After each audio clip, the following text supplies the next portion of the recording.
당신 지금 뭐 하는 짓이야? 여보, 오늘 왜 이렇게 일찍 왔어요? 그게 중요한 게 아니라 왜 우리 엄마를 문 밖으로 내쫓고 있는 거야? 그치만 며느리 입장에서 시댁은 그냥 싫은 거잖아요. 시댁에 시자만 붙어도 다 싫다는 말 못 들어봤어요? 그래도 그렇지. 우리 어머니 몸도 불편하신데 우리 집에서 하룻밤 묵는 것도 그렇게 싫어? 시댁은 아무리 잘해줘도 그냥 싫고 불편해요. 시어머니가 우리 집에서 주무시는 거 치가 떨리게 싫다고요. 그래? 그럼 시댁 돈으로 산 이 집은 안 싫었어? 시댁서 받을 건 다 받아놓고 막상 도리를 해야 할 땐 그냥 시댁이라서 무조건 싫다 이거야? 더 이상은 못 참겠다. 당장 이 집에서 나가. 네? 갑자기 집에서 나가라고요? 농담이죠? 제가 뭘 그렇게 잘못했는데요. 겨우 하룻밤 안 재워주겠다고 했을 뿐인데. 그동안 네가 한 짓들을 생각해봐. 명절에 시댁 가도 손님 행세만 하면서 손 하나 까딱 안 하고? 아무리 시댁에서 잘해줘도 시댁이라 그냥 싫다는 네가 정상인 줄 알았어? 물건도 문제 있으면 반품하잖아. 너도 문제가 있으니 처가로 다시 돌려보내는 게 맞겠지. 여보, 잠깐만 진정해요. 제가 잘못했어요. 이제 와서 사과해봤자 늦었어. 며느리 도리까진 바라지도 않어. 그치만 적어도 인간 도리는 해야 하는 거 아니야? 안녕하세요. 이 사연의 주인공은 70세 김영자 씨이십니다. 김 씨와 남편은 한평생을 농사를 지으며 살아온 농부 부부입니다. 하지만 그냥 평범한 농부 부부가 아니었습니다. 김 씨 부부가 가진 땅은 꽤 넓었고 농장의 규모도 커서 일꾼들을 여러 명 두고 있을 정도였습니다. 그동안 열심히 일해서 모은 재산으로 자식들에게 부족함 없이 해주고 평소 봉사활동과 기부도 꾸준히 하며 덕을 쌓으며 베푸는 그런 사람이었죠. 김 씨에게는 올해 40살이 된 아들이 하나 있었습니다. 아들은 대기업에 다니는 회사원으로 4년 전에 결혼을 했습니다. 아직 손주는 없지만 부모의 전폭적인 지원 덕분에 풍족한 삶을 누리고 있죠. 결혼 당시 김 씨는 아들을 위해 서울 마포구의 아파트를 대출 없이 턱 사주었습니다. 그 당시 아파트 값이 얼마였는지 생각해보면 정말 큰 돈이었지만 김 씨는 아들의 결혼이 행복하기를 바라는 마음으로 아무런 망설임 없이 그 큰 돈을 내놓았습니다. 딱히 며느리에게 예단을 바란 것도 아니었습니다. 김 씨는 며느리에게 직접 말했습니다. 얘야, 예단할 돈으로 그냥 내 필요한 거 사렴. 아깝게 뭐 그런 걸 다 하니? 김 씨의 마음은 단순했습니다. 며느리를 귀한 손님처럼 대하며 그저 좋은 것만 해주고 싶었던 것이죠. 실제로 결혼 이후 4년 동안 며느리 생일마다 용돈도 두둑이 주었고 시댁에서 사준 명품 가방만 해도 벌써 여러 개가 되었습니다. 주변 사람들은 김 씨를 보며 참 좋은 시어머니라고 칭찬하곤 했죠. 심지어 김 씨는 며느리가 부담스러워할까봐 먼저 배려했습니다. 굳이 자주 안 만나도 된다. 그리고 며느리는 귀한 집 딸인데 뭐 하려고 하지 마라. 며느리는 김 씨의 말에 감동하며 이렇게 말했었죠. 어머니, 저는 시댁 진짜 잘 만난 것 같아요. 이런 시부모님이라면 100명, 1000명도 모시고 살 수 있어요. 말이라도 그렇게 해주니 고맙구나. 그 말을 들었을 때 김 씨는 정말 뿌듯했습니다. 아들도 좋은 며느리를 만났고 며느리도 시댁을 좋아하니 앞으로 화목하게 잘 살기만 하면 된다 생각했죠. 겉으로는 아무 문제 없어 보이던 아들 부부였지만 최근 김 씨는 전업주부인 며느리에게 며느리 도리를 문제로 불만을 느끼기 시작했습니다. 처음에는 그냥 신혼이라 바쁘고 정신없어서 그런가 보다 했습니다. 하지만 결혼 1년이 지나고 2년이 지나고 3년이 지나도 며느리의 태도는 전혀 달라지지 않았습니다. 아니, 오히려 시간이 지날수록 더 심해지는 것 같았습니다. 며느리는 시댁의 호의를 마치 당연한 권리인 양 받아들이면서도 정작 자신이 뭔가 해야 할 때는 온갖 핑계를 대며 피하려고 했죠. 김 씨는 며느리의 그런 태도를 보면서도 참고 또 참았습니다. 아들에게 털어놓고 싶은 마음도 있었지만 그러면 아들이 중간에서 어려워할 것 같았죠. 내가 뭘 잘못했을까? 며느리에게 너무 잘해줘서 버릇이 나빠진 걸까? 하지만 그저 아들의 결혼 생활이 평화롭기를 바라는 마음이 컸기 때문에 김 씨는 며느리의 그런 태도를 보면서도 참고 또 참았습니다. 하지만 속으로는 점점 서운함이 쌓여가고 있었죠. 특히 명절 때 며느리가 보이는 태도는 정말 가관이었죠. 매해 명절이면 김 씨는 아들과 며느리 맞이를 위해 새벽부터 일어나서 차례상을 준비했습니다. 삼시세끼 밥상까지 챙기고 설거지에 뒷정리까지 모든 걸 혼자서 했죠. 그런데 며느리는 김 씨가 부엌에서 땀을 뻘뻘 흘리며 요리를 하는 동안 안방에 틀어박혀서 휴대폰만 보고 있었습니다. 누워서 드라마를 보거나 인터넷 쇼핑을 하면서 시간을 보냈죠. 김 씨가 수정아, 밥 다 됐으니까 나와서 밥도 뜨고 수저도 좀 놔줘라. 라고 부르면 며느리는 꾸물꾸물 나와서는 궁시렁거리며 이렇게 말했습니다. 며느리는 손님인데 손님한테 일을 시키시네. 밥을 다 먹고 나서도 마찬가지였습니다. 김 씨가 설거지를 하고 있으면 며느리는 다시 안방으로 들어가서 쉬었죠. 아들이 보다 못해서 며느리에게 조심스럽게 말했습니다. 여보, 우리 오늘 저녁 먹은 건 우리가 설거지할까? 엄마가 너무 힘들어 보여. 그러자 며느리는 콧방귀를 뀌며 대답했습니다. 무슨 손님이 설거지를 해? 손님한테 설거지 시키는 사람이 어딨어? 아들이 난처한 표정을 지으며 다시 말했습니다.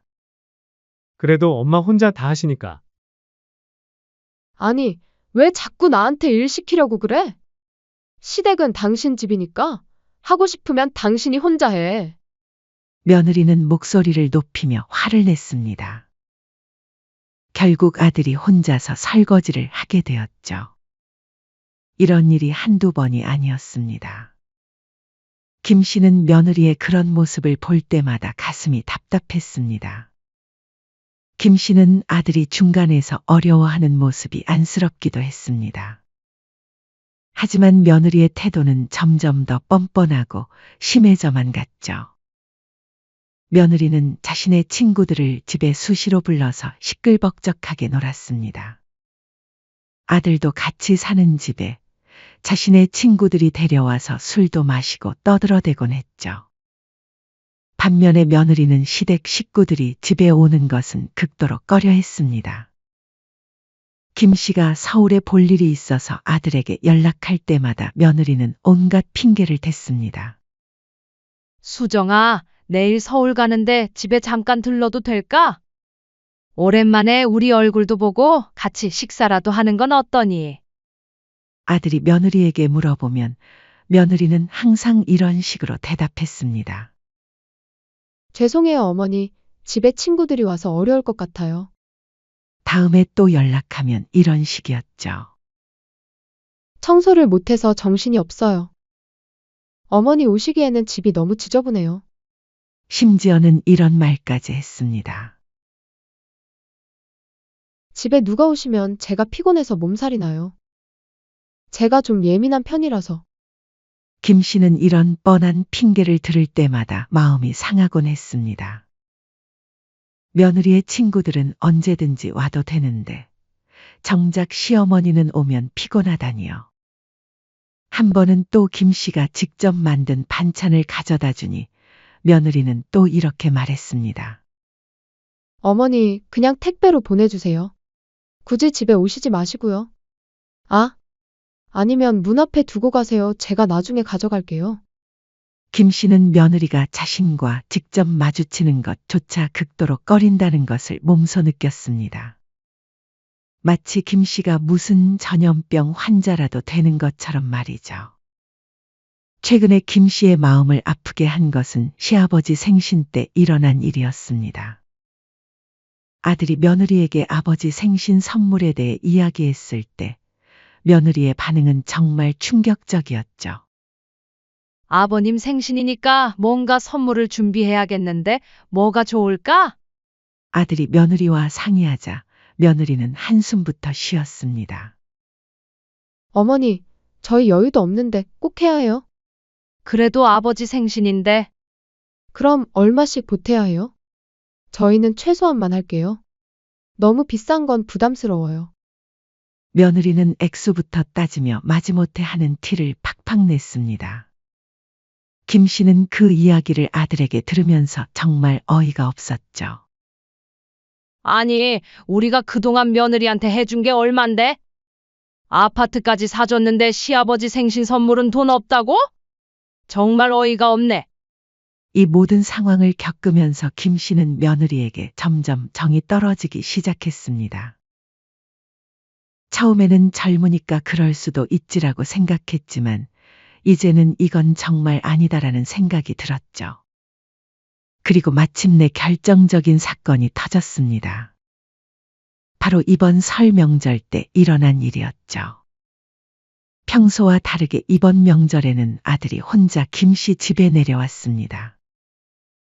김 씨는 며느리가 어디 아픈 건 아닌지 걱정이 되어 아들에게 물어봤죠. 얘, 수정이는 왜 안 왔니? 어디 몸이라도 아픈 거야?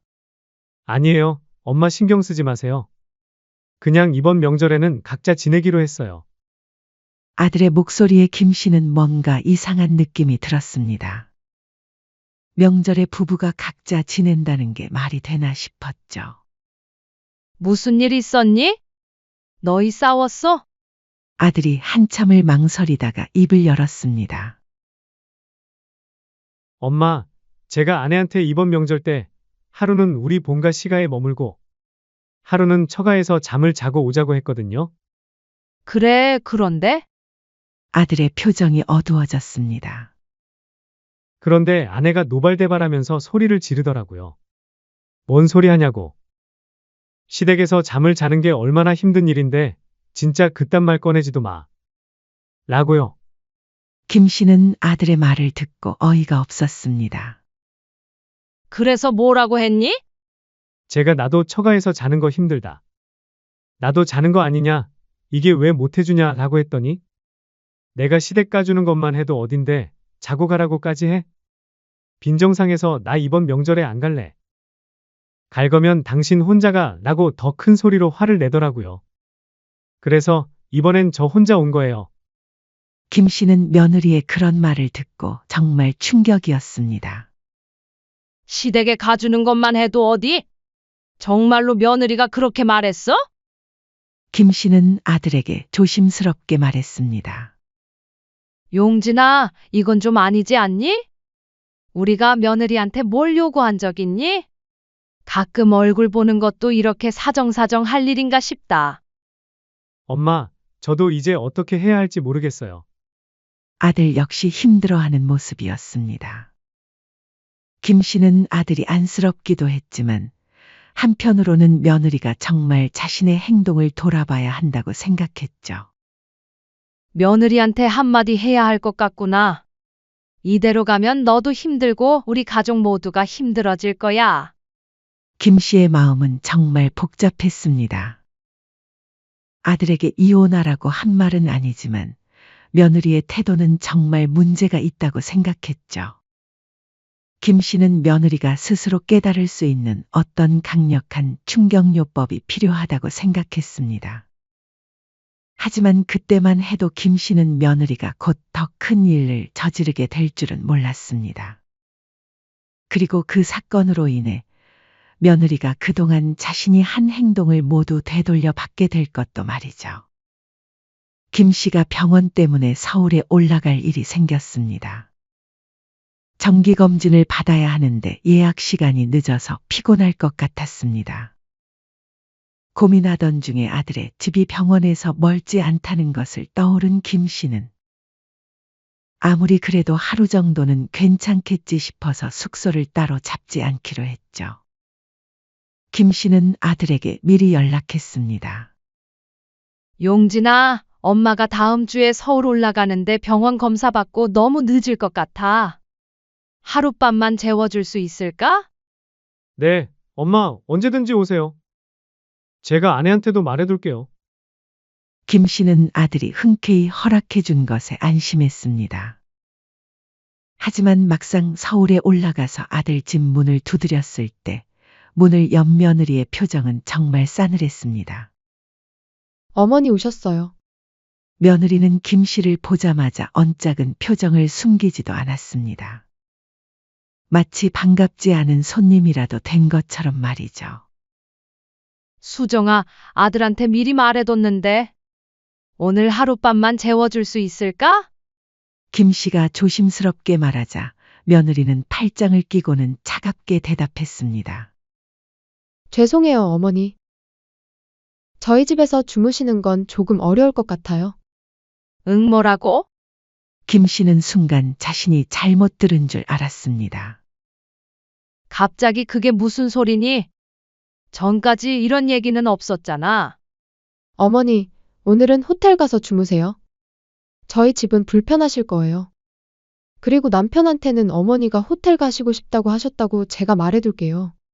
수정아, 내가 매번 부탁하는 것도 아니고 하룻밤 정도는 괜찮지 않겠니? 나도 지방에서 올라와서 병원 검사도 받고 너무 피곤해서 그래. 김 씨가 사정을 설명해도 며느리는 전혀 꿈쩍하지 않았습니다. 저는 시어머니랑 같이 자는 거 불편해요. 며느리는 목소리를 높이며 대답했습니다.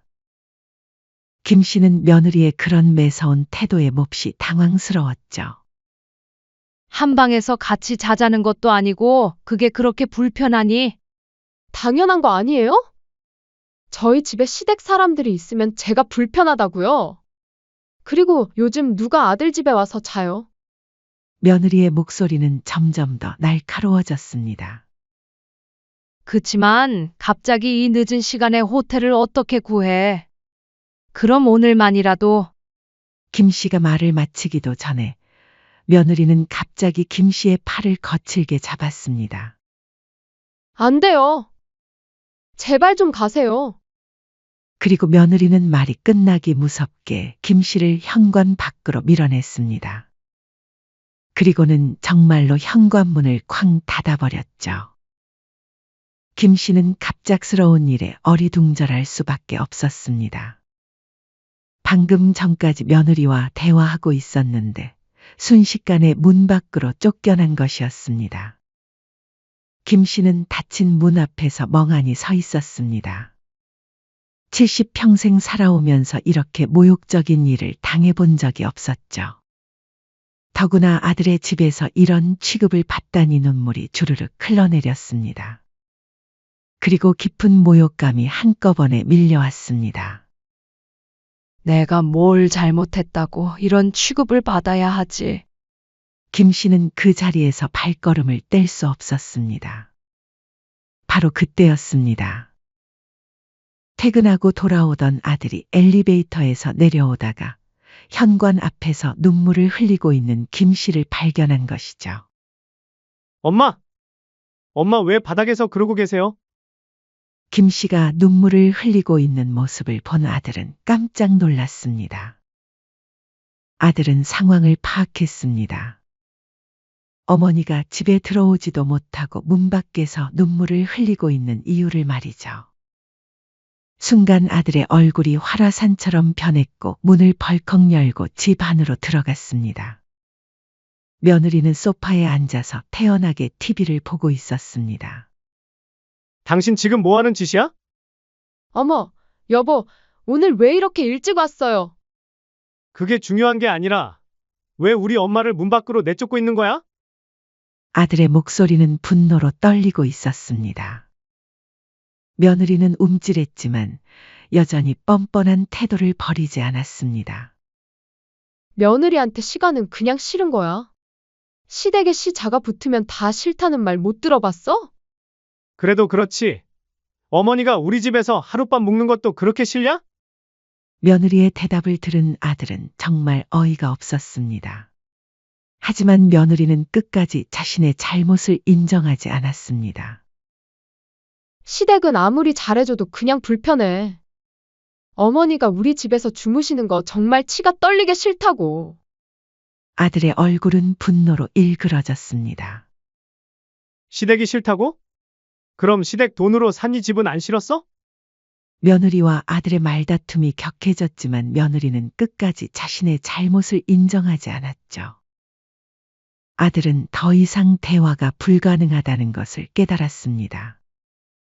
더 이상은 못 참겠다. 아들은 단호하게 명령했습니다. 지금 당장 이 집에서 나가. 짐 싸서 처가댁으로 가버려. 며느리는 아들이 설마 진짜로 그럴 줄은 몰랐던 것인지 말까지 버벅거리면 말했습니다. 뭐? 나보고 집에서 나가라고? 내가 뭘 그렇게 잘못했는데? 겨우 하룻밤 못 재워주겠다고 했을 뿐인데. 하지만 아들은 전혀 흔들리지 않았습니다. 오히려 더욱 냉정해졌죠. 그동안 우리 엄마한테 한 짓들 다 생각해봐. 명절마다 손님 행세만 하면서 손 하나 까딱 안 하고? 아무리 시댁에서 잘해줘도 시댁이면 그냥 싫다는 네가 정상인 줄 알아? 물건도 문제 있으면 수리 맡기잖아. 너도 문제 있으니 처가댁으로 다시 돌려보내는 게 맞아. 며느리는 아들의 단호한 태도를 보고 당황했습니다. 지금까지는 아들이 자신 편을 들어줄 거라고 생각했었죠.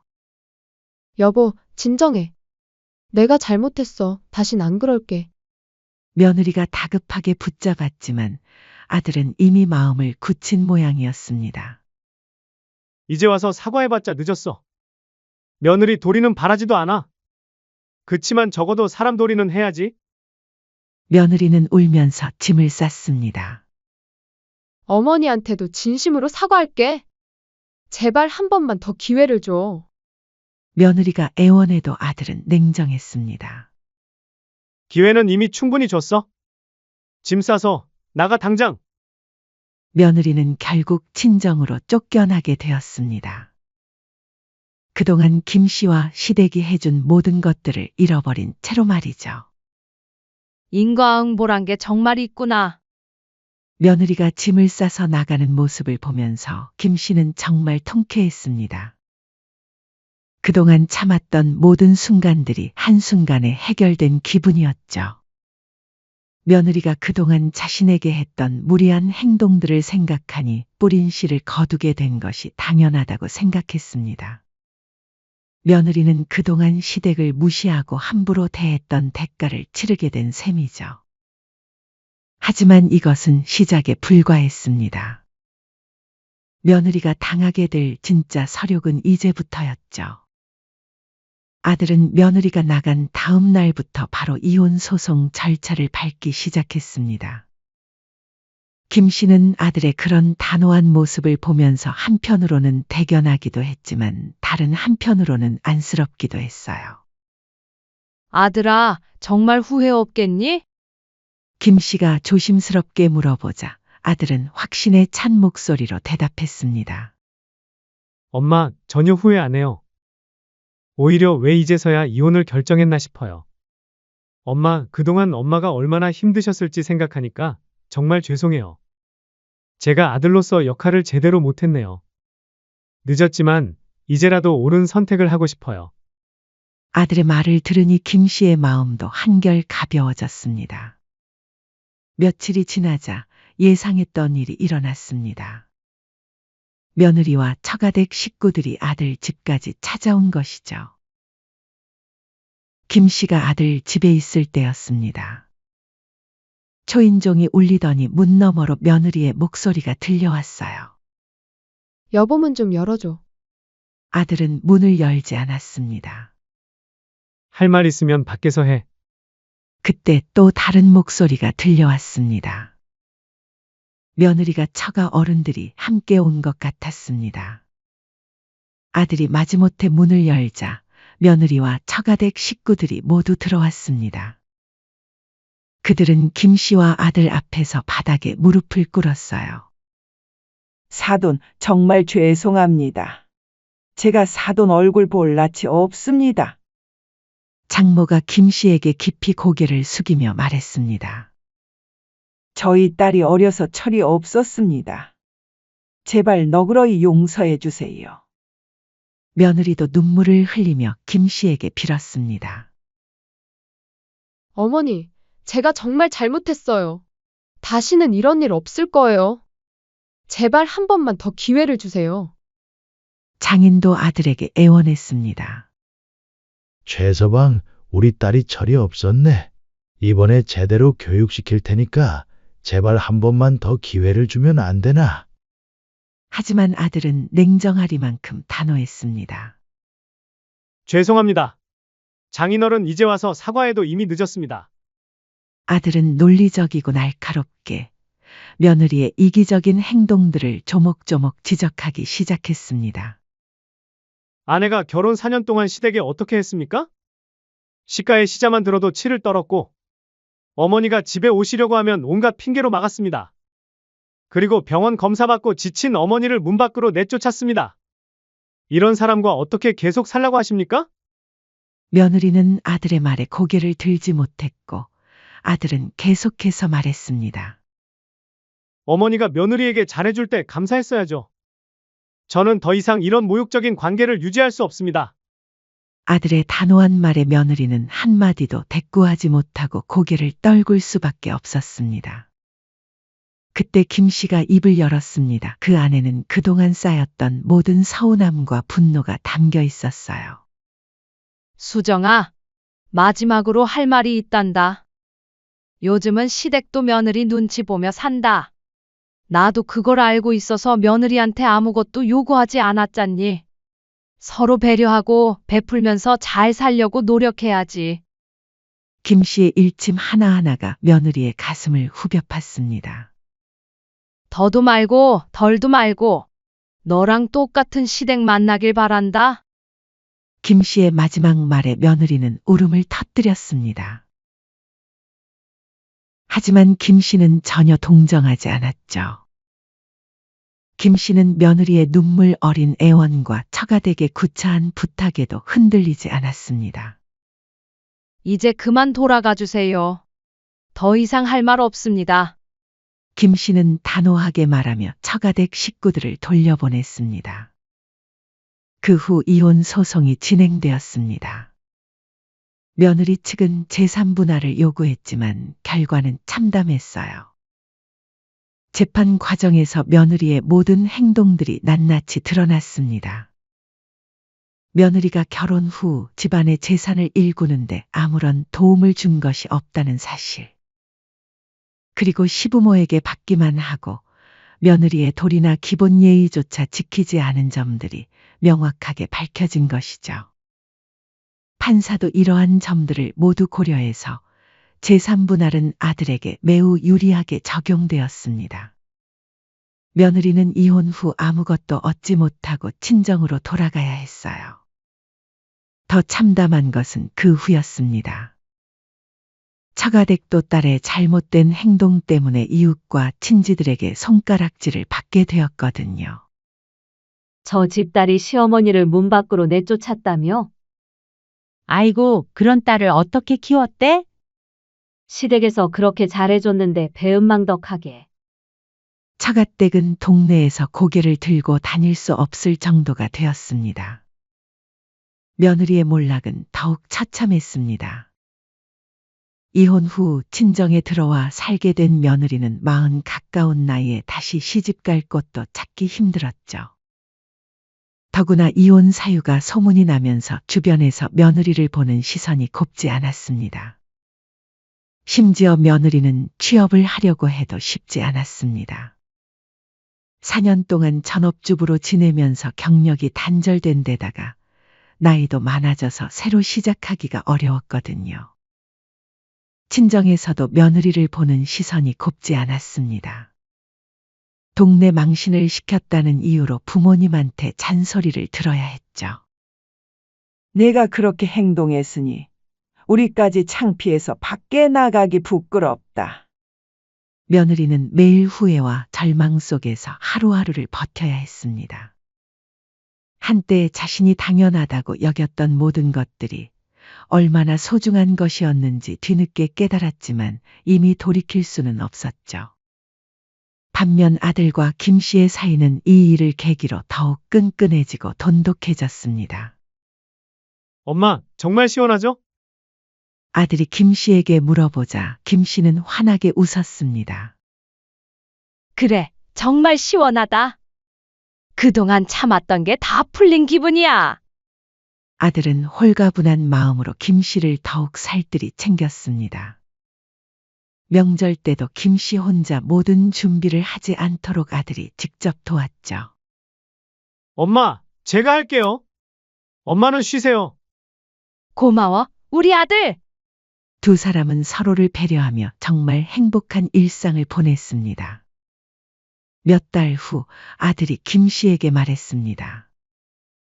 엄마, 제가 다시 결혼을 생각할 때도 엄마와 상의해서 신중하게 결정할게요.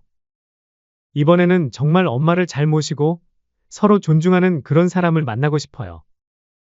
김 씨는 아들의 그런 마음이 고마웠습니다. 아들아, 엄마는 내가 행복하면 돼. 하지만 이번에는 사람을 제대로 보고 결정하자. 주변 사람들은 김 씨를 보며 진심으로 부러워했습니다. 김 씨는 정말 복받은 아들을 두었어. 아들이 어머니 편을 확실히 들어주니까 얼마나 든든해. 며느리 잘못 만나면 시어머니가 고생하는 건데 아들이 똑바로 판단해서 다행이야. 김 씨는 이런 말들을 들을 때마다 정말 뿌듯했습니다. 효도하는 아들과 평화롭고 행복하게 여생을 보내는 김 씨의 모습이야말로 진정한 해피엔딩이었습니다. 그리고 어딘가에서는 며느리가 자신이 저지른 잘못의 대가를 혹독하게 치르고 있겠죠. 김 씨가 마지막에 한 말처럼 똑같은 시가를 만나서 자신이 했던 그대로 당하면서 말입니다. 정말로 인과응보라는 것이 있다는 것을 보여주는 완벽한 결말이었습니다. 사연은 여기까지였습니다. 구독, 좋아요는 영상 제작에 큰 힘이 됩니다. 알림 설정을 하시면 더욱 새롭고 재밌는 사연을 빠르게 즐기실 수 있습니다. 인생의 쉼표를 시청해 주셔서 감사합니다.